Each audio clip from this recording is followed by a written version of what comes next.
Wake up, wake up, wake up, and stay woke. Cause this is the Ball Hog Sports Talk with your boy, B Brown, ESQ, aka the Ball Hog, aka the Mouth of the South. This is the place where sports, business, and entertainment collide. And we're gonna give it to you rough, rugged, and raw. So come get you a spoonful, like some grits with butter and salt. You know how we do it in the South, y'all. Make sure you do not get caught in your feelings. Strap on your seatbelt and enjoy the ride. Come on, let's go. Right on. Right on, my man. Let me get rid of this big old thing in front of my face. Bang.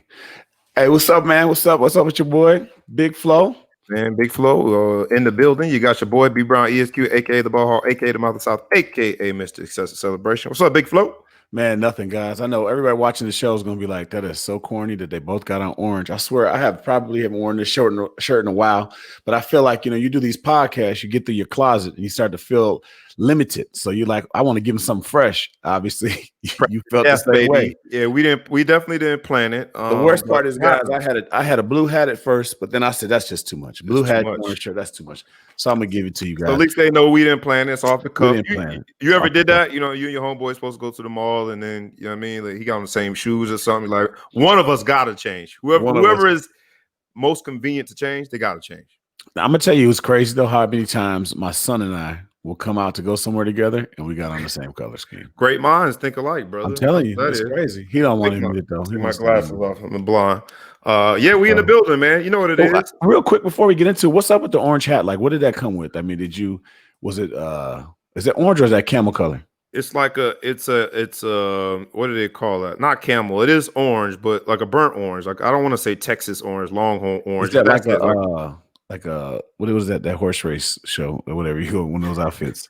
I don't even know. Oh, Kentucky Derby. Kentucky Derby, is that going to Kentucky Derby hats? Nah.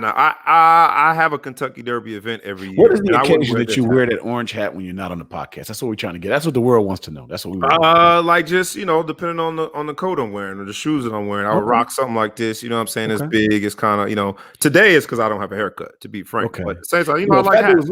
We can't get when you slim. See, he's tall and slim. When you're tall and slim, it's like you're like a hanger. You could just wear whatever fashion you want. When you Jason Whitlock, I almost call him something else. Jason Whitlock wears the hats. He's not. I don't know if he wears them well, but he does wear the hats. So what you're about to do is that's what we're doing. We're giving Jason. He's the fashion guy now. Jason Whitlock. I wasn't saying that. I'm just saying he's definitely not thin. And do you think he got a sew in? Because he suddenly went from bald head to a flat top. Who does that at 50? All of a sudden, I'm not bald anymore? Yeah, like you realize we got pictures. We got a history with you. And it didn't look like you just chose to be bald till 50 and you said, nah, now I'm going to grow a high top fade? Am I supposed to start this clock, man? I haven't started. Man, we start the clock, man. We're going, man. As y'all know, man, this is the layup line. We going in today. Like, as you can see, this is what it is. All right, questions for you. All right, so Hot 16, they know what it is. It's Sports Freestyle Hot 16. You up first. You on the cipher first, man. Listen, I got a question for you, man. So what's up?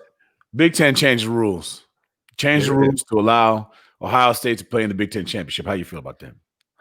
I don't know, man. You know what? Look, man, the Big Ten commissioner is a brother, and I think he went to Notre Dame. I might be making that up. Kevin Warren, I think, went to Notre Dame. Making it up, but I very well might be making it show more exciting. But go ahead. Look, man, we just finished an election, and a lot of people made stuff. So if I am making it up, excuse me.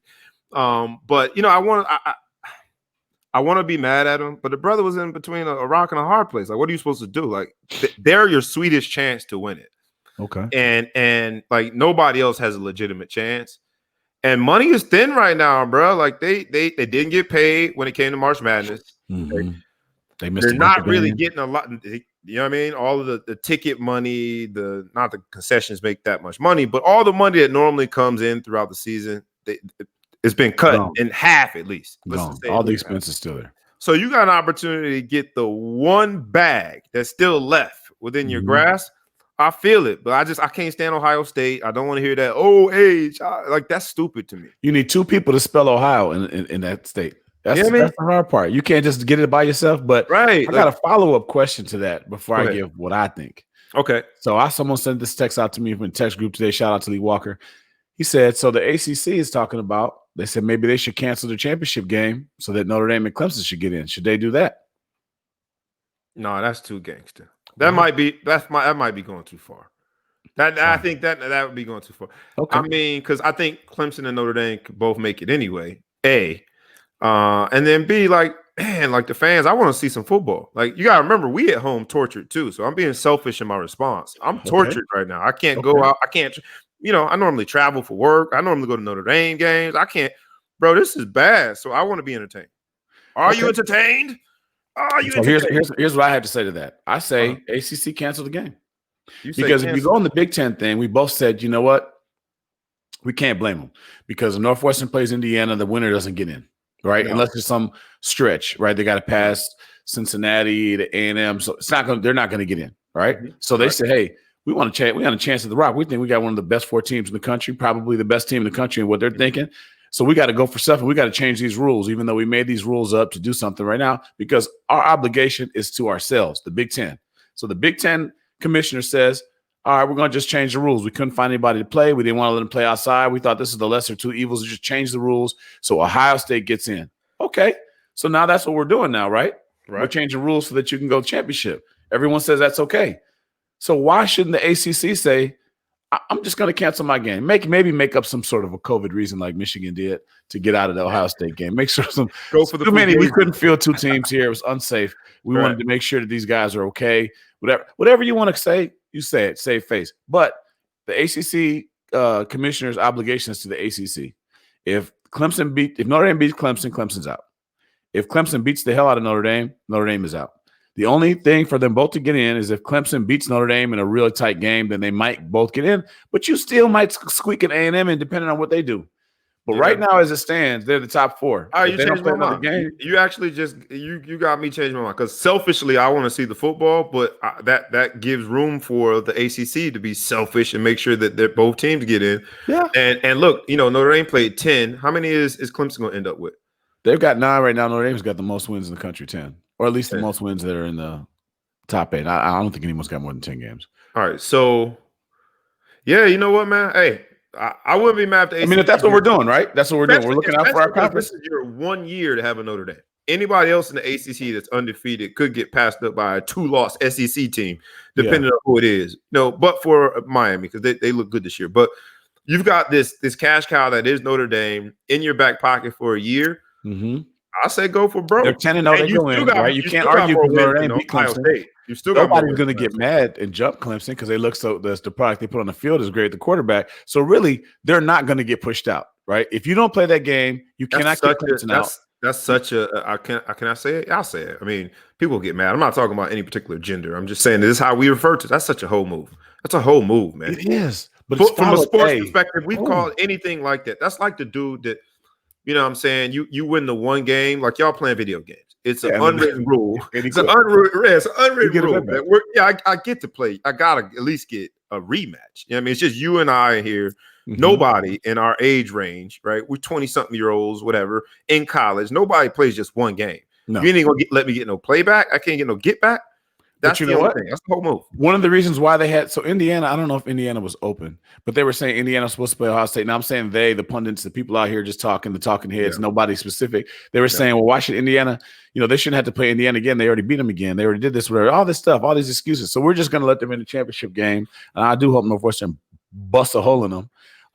It's going to be tough, but let's hope Northwestern punches a hole in them and then it's a moot point. But I just think if right now everyone's playing conference only, everyone's looking out for self. And that decision was not in the whole thing of competitiveness. It was like, I got to give my guy a chance to get in there. And I'm just saying, they showed their hand. They showed their hand. They had to, but they definitely showed their hand. If y'all doing that, we doing this. We want 2 people in. And we all right. So sidebar. Do you think you said you hope Northwestern busts a hole in them? Do you think that's gonna happen? You were raised in the Evanston area, correct? Yeah, I was raised in Evanston. Northwestern fan. Suddenly, conveniently, all of a sudden, Northwestern fan. But we won't get into that. But I just don't like Ohio State very much. So I would like to see Northwestern punch a hole in them. I think they got good D. Offense. I think it's good. They create turnovers. And it's scary when you play a team that creates turnovers. It kind of reminds me of the Bears the year that they went to the Super Bowl, which you probably won't remember because that was a long time ago. You might have. I remember that. Come on, man. Still living with your I'm not parents. that young. Come on, bro. We were very close in age. We just I know, but it was so long ago that that the Bears were good. It kind of sounds weird. I guess that's why I got the orange. It's got me thinking about the Bears. But we created turnovers. So you never knew when you were going to be in or out of a game. The bad part about a team that relies on creating turnovers is if you don't create turnovers, you know what I mean? Because a lot of times turnovers are flukes or pressure. You know what I mean? Like you create chaos if someone just doesn't make the mistake that you force them to make or help them make, then you don't turn the ball over. Okay, well then, I don't know. So Northwestern won a lot of games this year on forced turnovers. I think they played great defense. You never know, man. You got a puncher's chance. I think Ohio State, they've only got. I just wanted to hear what you were going to say, man. You gave the right answer. I love the answer. And it made me, you know, gave me a little more information about Northwestern than I already knew. Mm-hmm. So now I go into the game as a fan, expecting certain things. I appreciate that, brother. Okay. Northwestern doesn't get that much national airtime right now. They should, because I like my man Fitzgerald. Yeah, Fitzgerald. Does a good job. Great thing. Yeah. Other than the fact that rumors he's supposed to be going to the Bears, we hope those are fake, but I won't get into that side. He was a grown man out there on that field. I played with that. Yeah, I got a chance to beat. They beat us. That's the only thing I don't like. My first ever game at Notre Dame was against Northwestern, and they beat us. And so that's the only thing I don't like about him. But like him as a coach. And I was going to give him props about how loyal he is, but now you just told me there's rumors. That's just a rumor right now. I don't see how he leaves, and that'll be the next question is, how would you leave? He's a $5 million a year coach. I don't mean to be talking about your business, but if you Google it, he's a $5 million a year coach in the Big Ten at a school that is not going to pressure him to win the Big Ten championship every year. As long as he graduates his kids and as long as they keep on the right side of the law, I don't see them ever. And the graduation part is whatever. They graduate 1 million. They were the top graduation, and then they also graduate the most African American athletes in all of the Power Five. I give them props to that, special props for that, from more than any other school. Shout out Northwestern. Shout out Northwestern for that. So they do a good job there. So they're not going to get rid of them. Do you take a Bears job that's a step up? I don't. You ain't got to ask me twice. My immediate answer is no, because I watched Greg Schiano, and you just be careful of the money that you chase, man. The money that you have is good, especially when it's secure. He's got a bag that's secure for as long as he wants it. As you described, not only is he winning, he's putting a good product out there. But he's a Wildcat, right? Northwestern Wildcat. Yeah, he's a Wildcat through and through. Like he's one of their own. He's right there. I don't know how much. I wanted to look this up before the show. I don't even know what kind of money the Bears are paying coaches these days, but $5 million is a decent salary. I think you could buy a couple cars with that. Get what would it take for you? All right, so let's flip it then. Let's just play devil's advocate. What would it take? What number would it take for you, being a Fitzgerald, if you were in that situation, all the things we just described? What number would Chicago have to throw at you? The Bears have to throw at you to leave? To be honest with you, I don't think NFL money is that much better. I don't know what money that you can get unless he wants to be done coaching. Here's the thing. I really believe that he'll be at Northwestern making that much money or more for the next 15, 20 years, easily, unless something crazy happens, right? But something unforeseeable happens or it gets really ridiculous. He gets burned out or whatever. But that's the kind of place that he's at. They're happy with what he's doing, the product he's doing, and he can kind of control that. Right. He's in the Big Ten West. He's got different games that he's in competition. This is the second time he's going to the Big Ten championship in 3 years. If he doesn't go for 3 or 4 years, but then gets close to it, they're not really going to bug him. It's within his grasp. At the Bears, he has to win the Super Bowl in the next 4 years to even think about keeping his job. All right, so you just said 4 years. You think you got a 4-year ticket to go mess everything up? What number would it Nagy, take? They already want him out of here. He's only been here for a couple of years. They want him gone. The last dude they want gone. Lovie Smith went 10-6 and took the team to the Super Bowl, and they fired him. What's the guy they got from the CFL? Is that Nagy? That's not Nagy. Is that it? Okay. I think he just CFL. I don't know where we get dudes that you never heard of, whatever. I think there was a dude before. Here's bad is I forget who the Bears coach is from. All right, you made it. I think, but let's say it was if double up instead of $5 million, you become a $10 million a year guy. Yeah, because I guess at the end of the day, if you get 10 fired, years, you can come back. Schiano showed us that. You can come back. Yeah, you're right. You can come back. If you want to disrupt it, though, if you even want to go through all that stuff and get rid of your staff and start over again, to me, $10 million is quite a bit of money. Someone who makes $5 million, 10 is still a good bit of money, but it's not like, what's going to change about his life? So right now he can just keep his $5 million better. I don't know. But like, you're not gonna go buy a somebody. bigger house. You're not gonna go buy another Let me car. phone a friend. I don't know how the millionaires live, man. I That's don't a know how they great live question. either. I'm a multi-thousandaire, just like Fred Stanford. I'm a multi-thousandaire. I make many thousands And of thank dollars. God we are. It could be a lot We worse. are. Well, let's switch this topic. Okay, we want to get off this. I want to ask you about this before I toss the mic to you. Go ahead. Youth football championship going on right now in Florida. Shout out to Trent Mosley, my nephew out there playing with the OC Buckeyes down there against your South Kakalaka Hurricanes. I think they're Fort Lauderdale Hurricanes are playing down there. So game is going on right now. Hopefully they win. Did you see the film of that coach smacking the kid in the head? I did, man. And I was deciding whether or not I was going to post it on my page. I have not posted it yet. I did see it, man. It was unfortunate. It did. Yeah, I did. What do you think gets into it? And this is for those who haven't seen it, it's a 9U coach, so 9 years and under, unlimited. Is it his son? Is it his son? It was not his son. Not that it makes it better, but I know I've done stuff to my son that I would not do to any other kid on the field.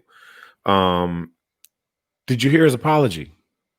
I didn't follow the story, man, because I saw it and I saw the worst of youth football. Mm-hmm. And I kind of wanted to just kind of move away from it because I'm in the trenches still. So you're past that point where your son now. So I have the clarity of hindsight, and I think about what I was crazy, but I've never ever been on a field where I've seen a dude smack somebody. Here's the problem. Here's what I was going to say about it. The reason I'm hesitating really answering and being too judgmental about it is because it looked horrible, absolutely horrible. And you want to say there's nothing in the world that could make anybody. It's unjustifiable, right? And I want to say that, but I've seen some coaches make some really bad mistakes on the field that I'd love to just have a conversation with him and hear how remorseful he is. You said hear his apology, so he did apologize. Apology was whack. So he got on the theory. He's like, I'm not gonna make any excuses. At the end of the day, I'm a man. I'm not gonna make any excuses. I should have disciplined him. I realized I shouldn't have disciplined him on the field for what he did. I should have waited to do that later. But I talked to his parents, and his parents have accepted my apology, so you guys shouldn't be judging me. That was not an apology. That was somebody trying to. He's being defensive. But here's my thing. All right, so all right. I'm combining topics, and hopefully you weren't going to talk about this, but you fast forward and you hear about a Lewis Nix being robbed at gunpoint by. It seems like they don't know. I don't think they have anybody in custody, but they said anything between 16 and 20-year-old young men. And I hear that story, and I think what a unfortunate confrontation because obviously, Lewis Nix got shot, but also I'm like, those kids, maybe hypothetically, this is why I don't love the stories because I'm so emotionally involved in it. Those kids at one point probably on somebody's football field for whatever reason just didn't keep playing. Mm-hmm. And that's the life that they're living now, running around robbing people. And so I'm not making excuses for the coach because you just can't do that in 2020. You got to know where you are, know where you are, not only in terms of location, but there is no corporate punishment anymore, especially not publicly. You just can't do it anymore. So, but I then hesitate. I'm like, yo, man, like that dude, if that kid has an attachment to him, and that's the way, just the discipline part, not what we saw, the fact that he tries to discipline, that's the way they stay connected. That dude could be also saving a life, man, saving a kid from becoming one of those 16 to 20-year-olds running around robbing folks. So it's tough for me, man. I don't think he was absolutely wrong. There's no way to explain it being right. He was absolutely positively wrong.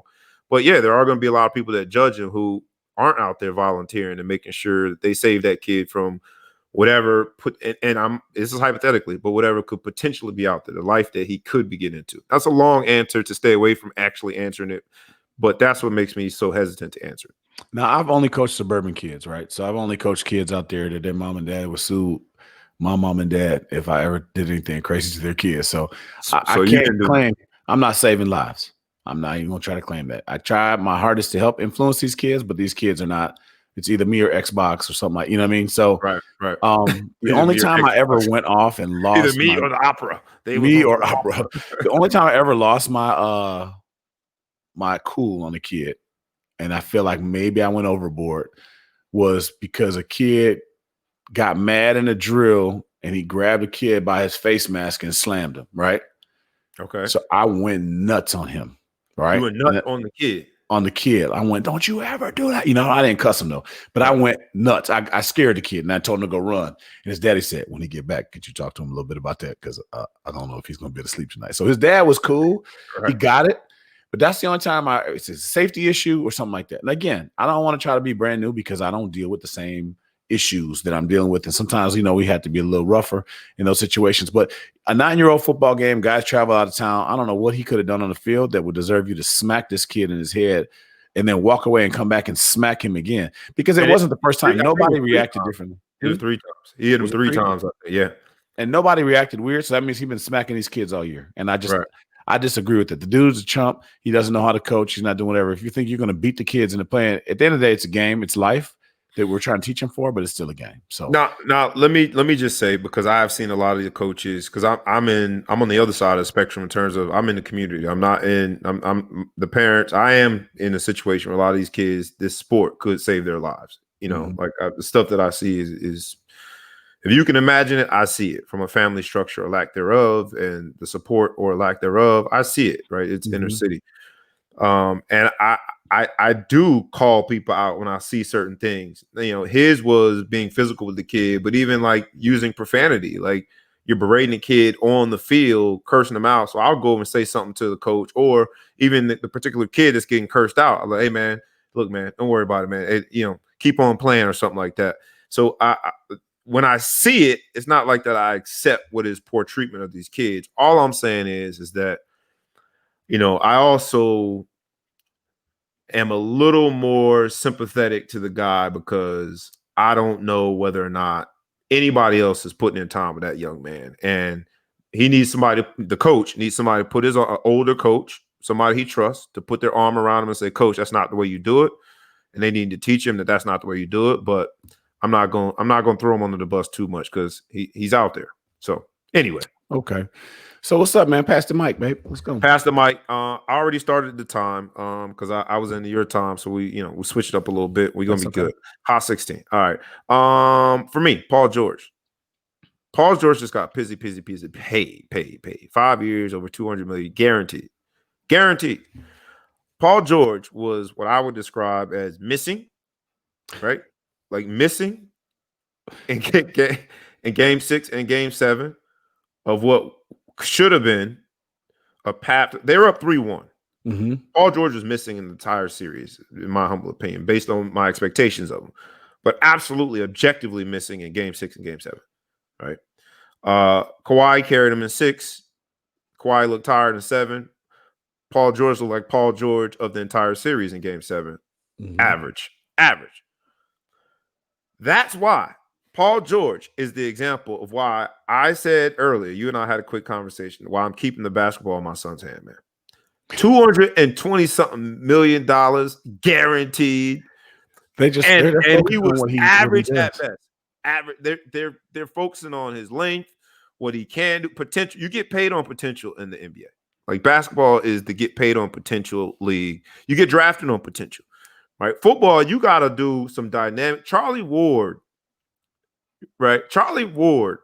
really couldn't make it in the NFL. Tony Rice, like these dudes that did special things on the football field. You got to be able to do a cartwheel, catch the ball, then do a somersault, bounce off the field goal before you get in the first round. Yeah, mm-hmm. You got 380-pound dudes running 4 threes before you can be first round. You get paid on potential in the NBA.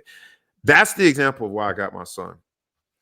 You just got to hope that your son stretches all the way out and he can do some of the things. I mean, Paul George is one of those players that can take the game over at times, right? And they just think that what can we do? What can we do to motivate him to take over at times and do what he's got to go do? And they just throw that bread around and people come to watch him. And you got to do super teams. I mean, look what's going on right now with your boy at Houston. He wants to be part of a super team. So he's ready to go.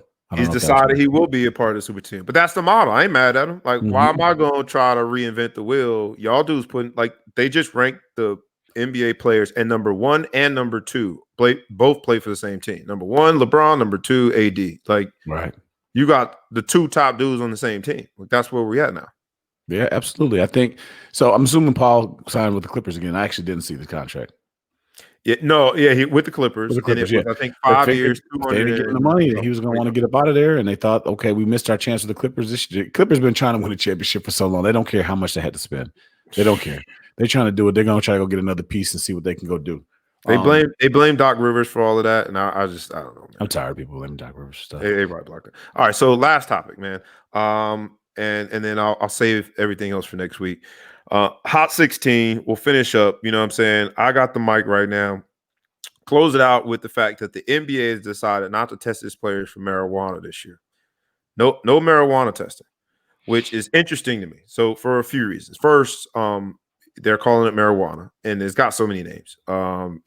Reefer, bud, reefers, smoking those reefers, ganjas, and what you called it sort of said where you're from. But people from, or what era you're from. Reefers is definitely the 80s, 70s, and 80s. Trees, whatever the word is, right?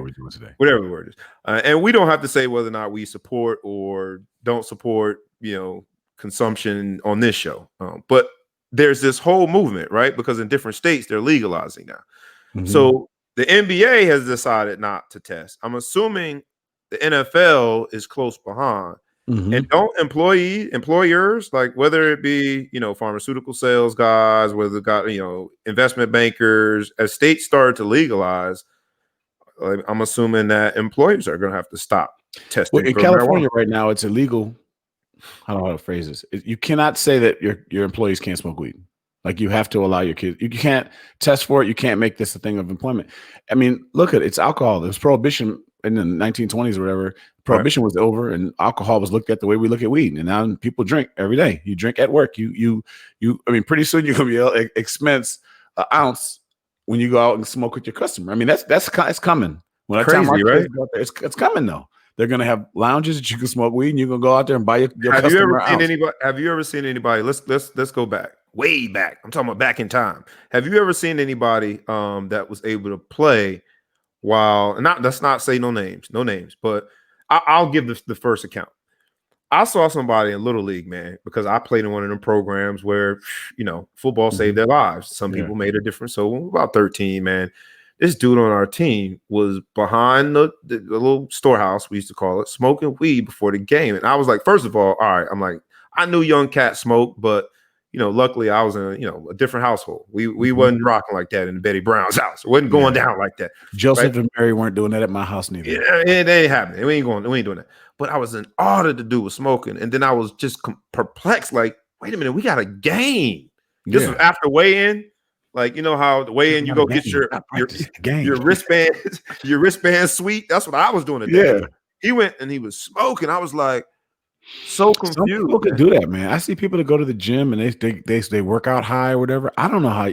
Look, if I drink one beer, that's it for today. Nothing's productive is coming out of me. I mean, I can still work, but like physicals, like anything with a substance in my brain, my body follows. I don't the brain know goes, the body will follow, right? I guess they became functional. They got used to it. That dude is not a happy ending. That dude he's doing life in prison right now. So to two dudes I know in my high school, they used to get high before games. I didn't play with them, but they're both dead.